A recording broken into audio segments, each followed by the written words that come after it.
Hi guys! Good morning! And nagising tayo sa ating balita na meron ng color ang ating katsada sa ating room. Ayan. So test na po siya guys. This is an update for our room dito sa bukid. So this will be my room. You know, my favorite color is black, brown, blue. Ito ko ba akong gising, kaluluto lang. At meron tayong mga brown na ganyan. That's breaks, ano tawag yan? Wala ko bro sa tawag. Basta may meron ganyan. Na color brown. Ang ganda ng room natin. And I have one window lang. Yung isang jealousy, pag trabaho niya, yan yung trabaho niya. Yun, nabasag daw. So, it's an accident. So, okay lang kasi nasa taas na naman. Ayun. Ang ating view. Ayun, yung may mayaman namin kapitbahay. Pwede yung mga dyan. Pwede i-close. Close lang natin dito. Yan. Wow! Ganda ng color. It's my favorite color. It's blue. Ganda ng klase natin. Diba? So this would be my bed dito. Then dyan, para mag-hanging cabinet tayo or mag-duradex or whatever.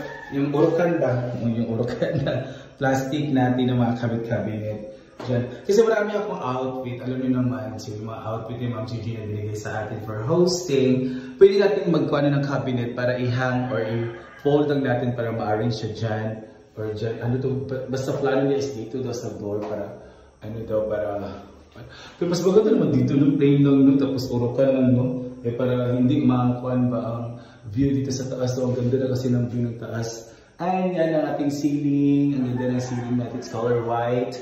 Yun, wow! So, takit mo pa rin, no? Dili na siya super siga ang ating suga. Yan. Ganda na, my God! And of course, itong ating door, meron din brown. Ganda na pagkagawa, oh my God. Thank you so much, Kuya Rolly, no? The so cute dito sa bahay ng mga paggawa. And our door, yan.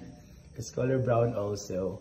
So, if i-fix siya dito mamaya, kasi hindi pa siya pinatulungan sa akin. Kasi maano siya, mag-girapining pa tapos amoy pintura pa siya, so makakasuffocate. So pwede natin ikuan, no? I-open para mas jada, kasi open naman siya dito, kaya na ano siya na, sa tawag na, umalis na yung exhaust. Exhaust fan. Basta yung mga ano, yung amoy lumabas na. Yeah. Ganda ng room, thank you so much. Dito, so yung mga binili natin at sa mga labor na pinasa sa taas na pinalabor natin, this is yung mga gifts sa akin sa birthday. So again, I would like to say thank you sa lahat mga nagbigay sa akin sa birthday, no? We have si Ate Sig sa Bigensi, we also have Ate May Abby, thank you so much. As in Chona Lippert, ito yung mga sobra na binigay ninyo. So binili ko sa pintura. And there is other materials and sa labor. Ang mahal pala ng labor na kung magkano pintura. Para siyang half ng amount sa ating pintura. Oh my God, ang ganda. Ganda lang no. Thank you so much. So I have my room na. So at least, itong QP natin na room na to is makaka-accommodate tayo ng visitor, no, kung may mga bisita sa atin. So, i-fix ko lang to para super perfect na yung pag-accommodate natin. And, pwede naman sila sa sahig, matulog dyan sa basahig. Meron tayo ng extra foam.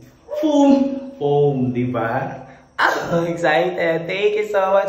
And this color blue is inspired by Our Lady of Lourdes. Nang mag-fiesta siya ngayong February 11. I don't know kung may handa. Basta sabi ko, tayo ang budget na mga ano ko sa birthday, pinatrabaho ko na kayo para naman ma-settle na ako kasi lagi ako doon natutulog sa sala. So ngayon, pwede na tayo matulog dito sa kwarto. Ang ganda na. Thank you so much again, Ate May, Ate C sa Givenchy, and Ate Chona Lippert. Maraming salamat. Love you all. Love you sa lahat din mga nagbigay, no, doon. Yun yung mga ano natin, inom, yung magpakuha natin, pahanda doon sa birthday natin. Thank you so much, and God bless you, Sister Bishop for stating you one is Marie Marvlog. And thank you for watching.